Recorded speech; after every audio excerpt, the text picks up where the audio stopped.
Olá, muito boa noite a você. Eu sou Adalberto Piotto e seja bem-vindo ao Cenário Econômico pela TV Brasil, com emissoras públicas de todo o país.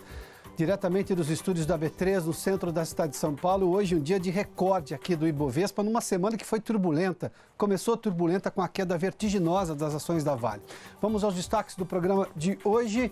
A produção industrial fechou 2018 em alta, mas tem um porém aí. Diminuiu o ritmo no segundo semestre, a gente tem esses números que foram divulgados hoje pelo IBGE. O faturamento do setor industrial cresceu também, os dados são da CNI. O gás e cozinha em GNV em alta, sobretudo em São Paulo. A alta é expressiva, de 40% do GNV. Eleição na Câmara e no Senado coloca o mercado em espera, apesar do Ibovespa em alta, que o dólar fechou a semana com uma desvalorização. Ibovespa em alta e recorde hoje, diga-se de passagem, fechou com um novo recorde, mas durante o dia ultrapassou a barreira dos 98 mil pontos e a pergunta que se faz no mercado agora é quando os 100 pontos virão, os 100 mil pontos virão. Bom, no estudo a gente conversa com o Marco Stefanini, do setor de tecnologia da informação. O que fazer para o país não sucumbir aos solavancos que diminuíram, por exemplo, o ímpeto da produção industrial, do crescimento da produção industrial este ano e seguir com um crescimento sustentável ao longo de décadas? A gente fala disso tudo no Cenário Econômico, que já está no ar.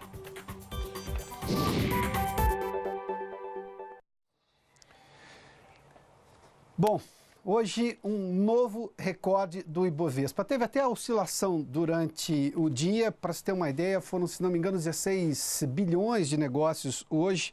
Eu vou pegar o dado atualizado agora. Na verdade, o giro financeiro hoje foi de 14 bilhões de reais. A máxima foi acima dos 98 mil pontos, 98.043. Terminou um pouquinho abaixo disso, mas com um novo recorde. E, obviamente, a pergunta que se faz nesse momento é quando virão os 100 mil pontos, essa marca histórica, e por todas as razões, dos 100 mil pontos do Ibovespa, que é o principal índice do mercado de ações aqui da B3. Mas vamos dar uma olhadinha no comportamento da semana do Ibovespa. Na segunda-feira terminou em queda e tem uma explicação muito clara, nós falamos disso ao longo da semana. Neste dia, as ações da Vale, devido ao caso de Brumadinho, à tragédia, ao acidente, a todos os problemas que ocorreram em Brumadinho, as ações da Vale despencaram 24,5%. O que fez com que o Ibovespa caísse, porque as ações da Vale têm peso importante, tem mais de 10% de peso no Ibovespa. Uma queda de 2,29 na segunda, uma leve alta na terça-feira de 0,2%, depois um crescimento importante na quarta-feira de 1,42%, 0,41% na quinta, para terminar nesta sexta-feira com uma alta de 0,48%, 97.861 pontos. Na semana, para se ter uma ideia, o Ibovespa subiu 0,19%, ou seja, levando-se em conta a queda que teve lá no começo da semana, mas na média tivemos um crescimento. O Ibovespa avançou nesta semana. E o avanço se dá por várias razões.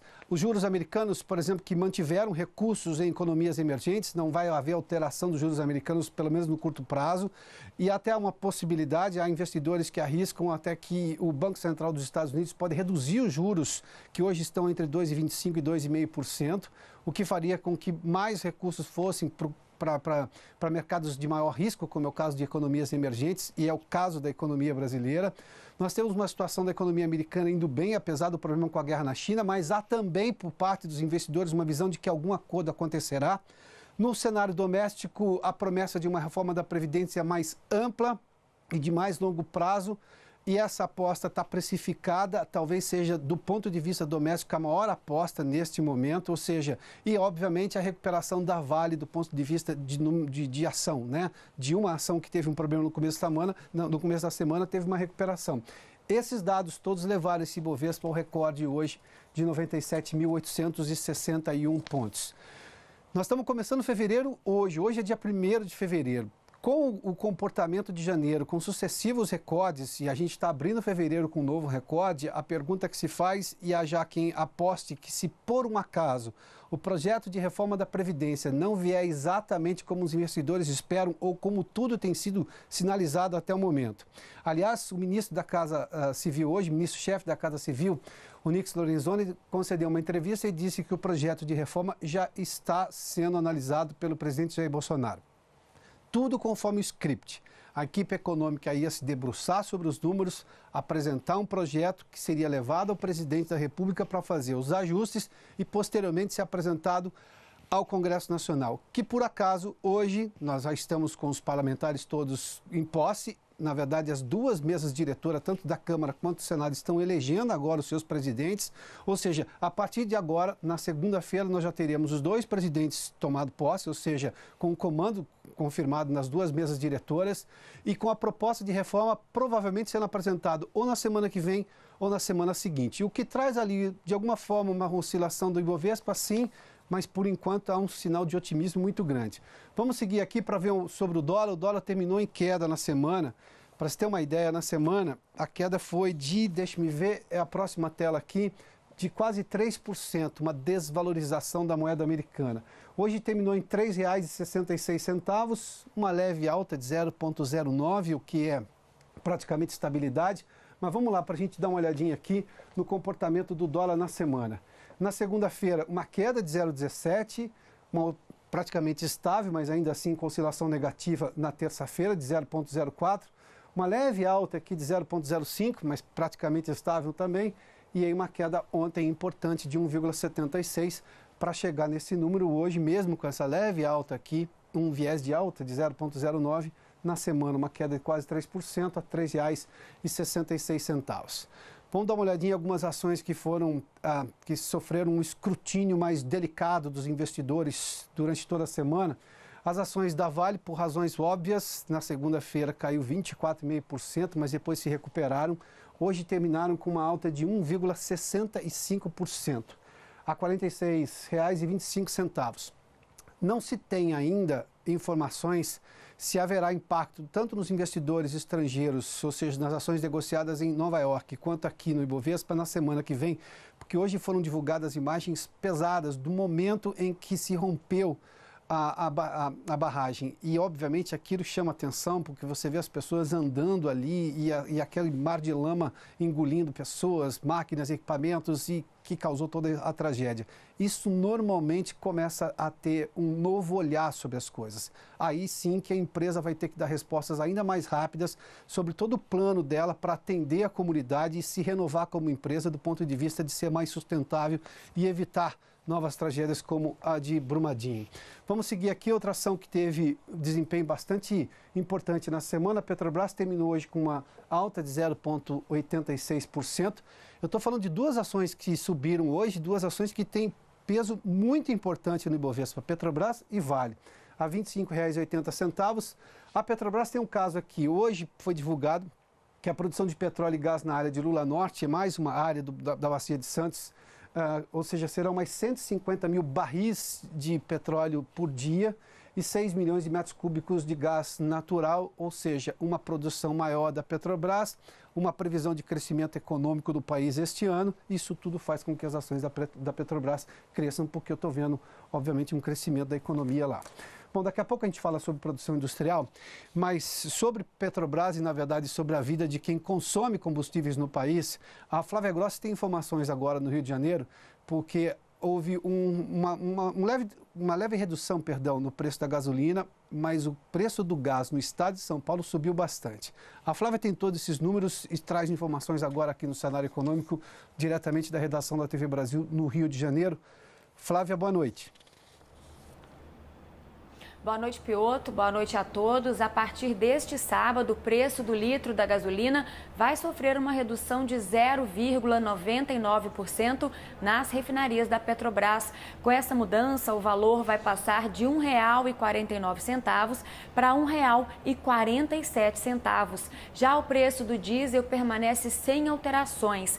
A Petrobras adotou o novo formato de reajuste de preço desde julho de 2017. O objetivo é acompanhar as variações do dólar e também do barril do petróleo no mercado internacional.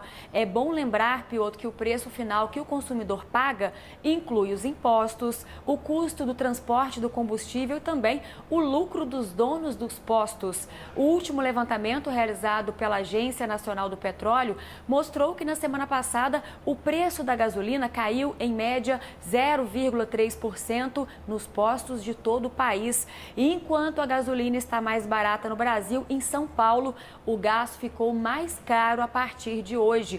Os valores foram anunciados pela Comgás, que tem 1.800.000 clientes na região metropolitana de São Paulo. Para as residências, o aumento no preço é de 11%, no comércio, 14% e na indústria, 32% em média. O maior impacto fica para o GNV, que subiu 40%. Ao contrário da Petrobras, que pode ter reajustes quinzenais, a Comgás faz reajustes anuais. Esse aumento reflete as mudanças na taxa de câmbio e as variações no petróleo no mercado internacional dos últimos 12 meses. Piotr.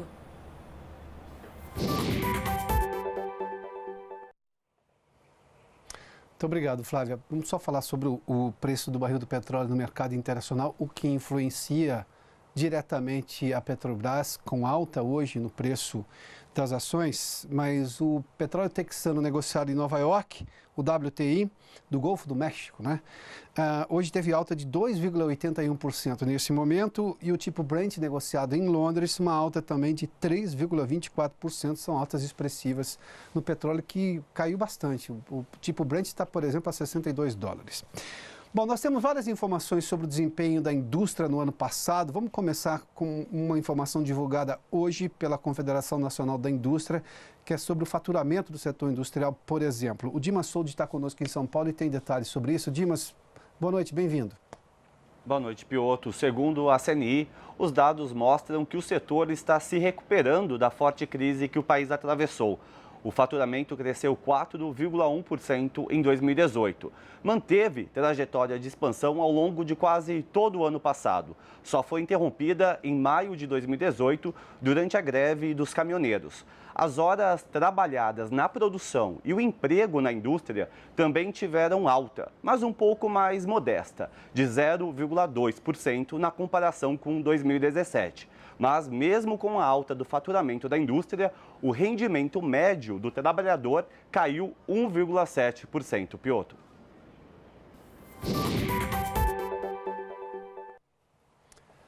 Muito obrigado, Dimas. Bom, essas são as informações da Confederação Nacional da Indústria. Agora nós temos informações de produção industrial divulgadas hoje pelo IBGE, também referentes ao mês de dezembro do ano passado e, claro, fechando o ano de 2018. Vamos lá? Olha, está aqui, dezembro, a produção industrial cresceu 0,2%. É um dado positivo. No ano, o crescimento da indústria no Brasil foi de 1,1%. Também é um dado positivo. Mas se eu fizer outros comparativos, a gente percebe que, apesar do dado positivo no final do ano, tanto em dezembro quanto no fechamento de 2018, ou seja, nos 12 meses de 2018, a indústria sentiu os solavancos da economia brasileira, da política brasileira no ano passado. Nós tivemos a greve dos caminhoneiros, que foi extremamente impactante para a economia do país.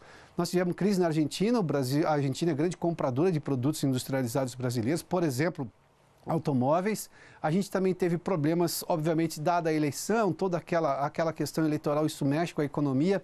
Mas vamos lá, nos 12 meses até junho, para se ter uma ideia, ou seja, no período anualizado móvel, ou seja, 12 meses até junho, a indústria estava crescendo 3,3%, terminou em 1,1%. E se eu comparar dezembro de 2018 com dezembro de 2017, a queda foi de 3,6%. Ou seja, lá no final de 2017, a gente dizia que havia uma expectativa muito grande da economia brasileira crescer 2,5% até 3% no ano passado. Não aconteceu isso. No final do primeiro semestre já começou a se perceber uma desaceleração. Nós tivemos a greve dos caminhoneiros exatamente naquele momento. Tinha um ano eleitoral delicado, um aumento de juros nos Estados Unidos. Bom, vamos lá. Para você ter uma ideia como aconteceu o gráfico do crescimento industrial. No primeiro trimestre, a indústria cresceu 2,8% do ano passado. No segundo trimestre, caiu para 1,8%. No terceiro trimestre, caiu para 1,2%.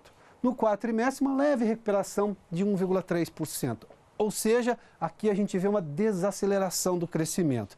Daí todas as apostas, inclusive de confiança, que 2019 pode ser, digamos, a retomada para valer da indústria. A gente vai falar sobre isso também com o nosso convidado hoje aqui no estúdio.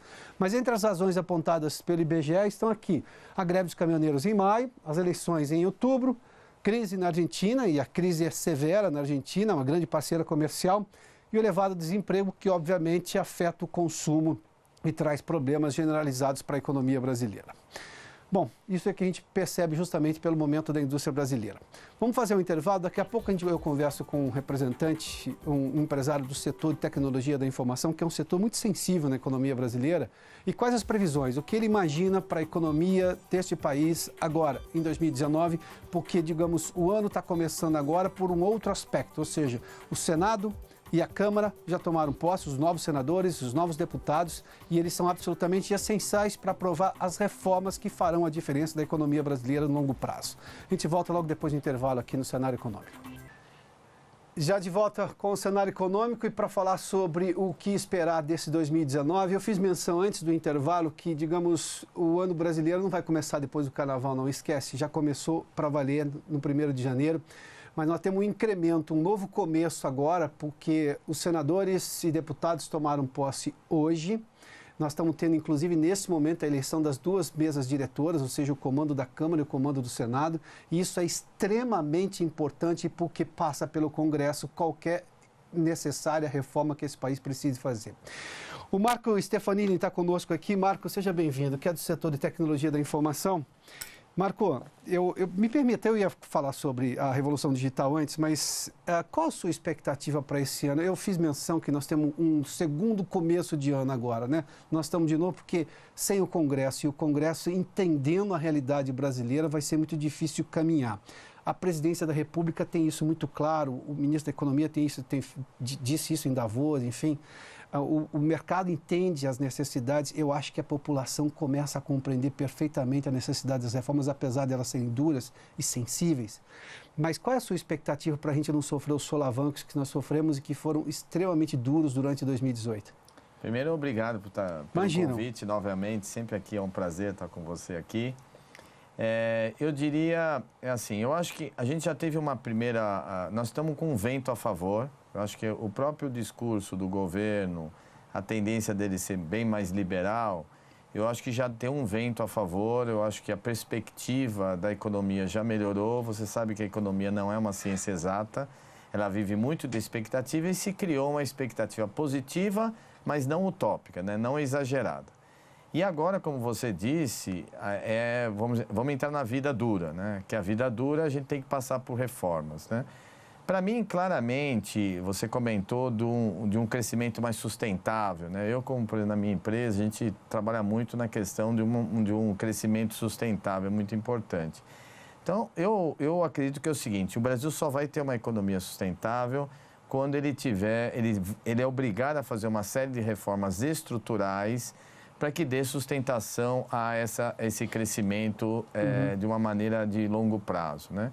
Então, acho que começa a prova de fogo. A primeira reforma tem que focar, o grosso é a questão da reforma da Previdência. Eu acho que, como você disse, já há uma certa sensibilização eu acho que dos agentes econômicos e da classe política. Eu acho que da população ainda não. Então, a minha visão é os estados agora serão poderosos aliados, que eles estão numa situação até pior. A maioria dos estados, todos os estados têm, ou quase todos têm esse problema. E não importa a partida, porque a conta está negativa e pronto, né? E ele está aqui, no fundo, ele não vai conseguir atender os desejos da população para que ele foi eleito. Então, eu acho que o governo, eu acho que o lado político também, eu acho que tem que trabalhar, eu acho que tem um espaço.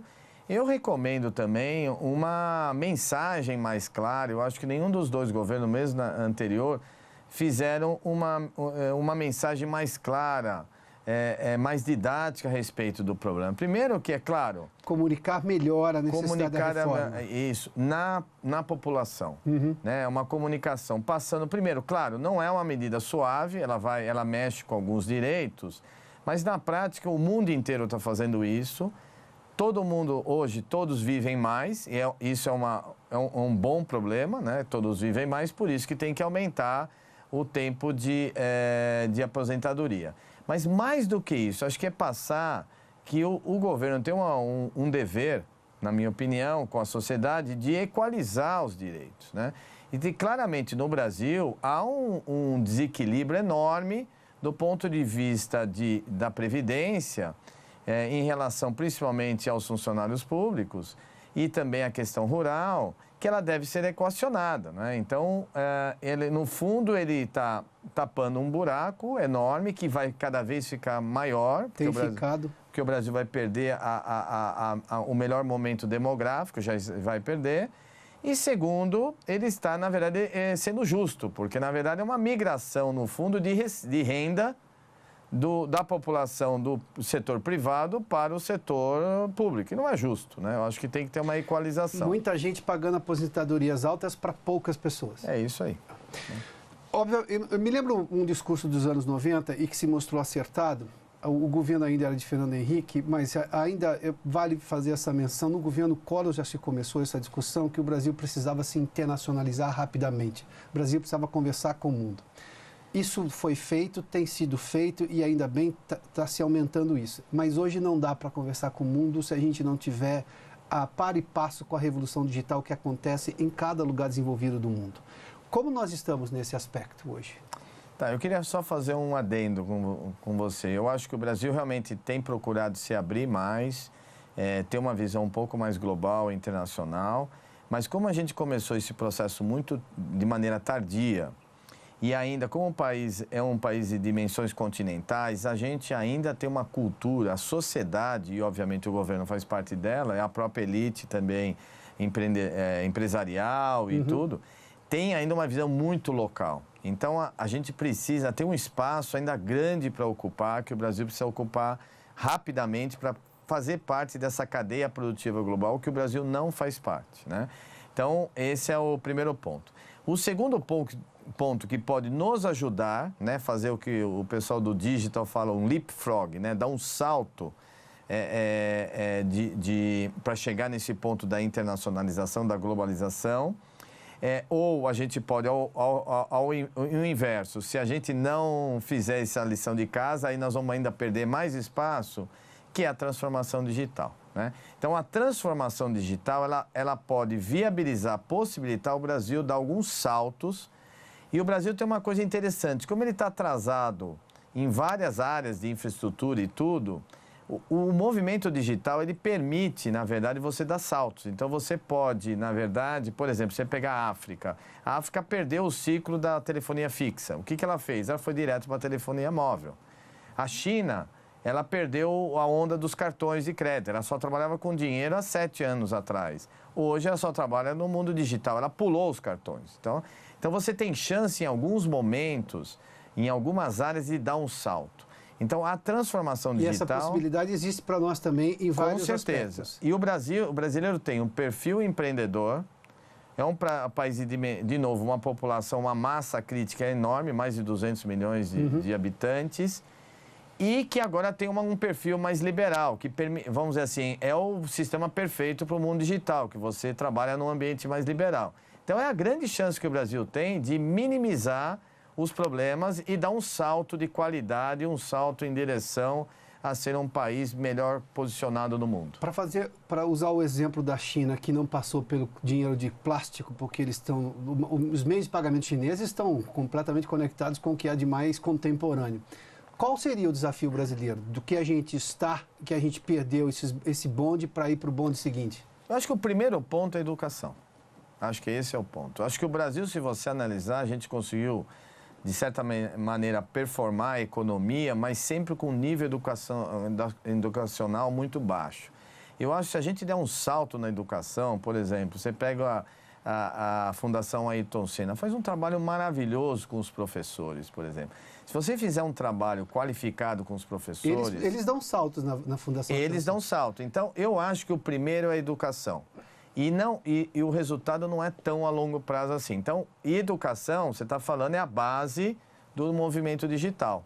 E lembre-se que o mundo inteiro precisa passar por reformas na área educacional. O Brasil ainda mais, porque está mais atrasado, ele pode dar um salto. Até porque o dado é da OMC, boa parte dos jovens que estão hoje entre seus 10, 12, 14, 15 anos vão trabalhar em profissões, acho que em 60% de profissões que sequer foram criadas ainda. Tamanha mudança do mercado de trabalho. Esse é um ponto. E não é só na economia emergente, é isso que é importante. Quer dizer, Eu estive num evento em Versalhes na semana passada com o presidente Macron, que ele fez um jantar com mais ou menos uns 120 CEOs, presidentes globais. Ele usou uma frase que eu achei ótima. Imagine um país que é bastante conservador, welfare state. Ele foi claro que ele tem uma missão do seguinte: ele está lá para preservar as pessoas e não preservar os empregos. O que significa isso? Ele está dedicando uma verba enorme do governo francês, e olha que o nível de educação na França é bastante alto, para reeducar a força de trabalho e a população francesa. Imagine, se a França tem que fazer isso, imagine nós. Adorei a frase. Estou aqui para preservar as pessoas e não os empregos. Isso. Marco, obrigado pela gentileza, viu? Bom final de semana. Obrigado pelo convite aqui. Sempre é um prazer estar com você aqui. Marco Stefanini conversou conosco aqui no Cenário Econômico, que termina aqui. Muito obrigado pela sua companhia hoje, durante toda essa semana. Bom final de semana. Na segunda-feira, 7 da noite, aqui diretamente dos estúdios da B3, no centro da cidade de São Paulo, o Cenário Econômico está de volta. Até lá.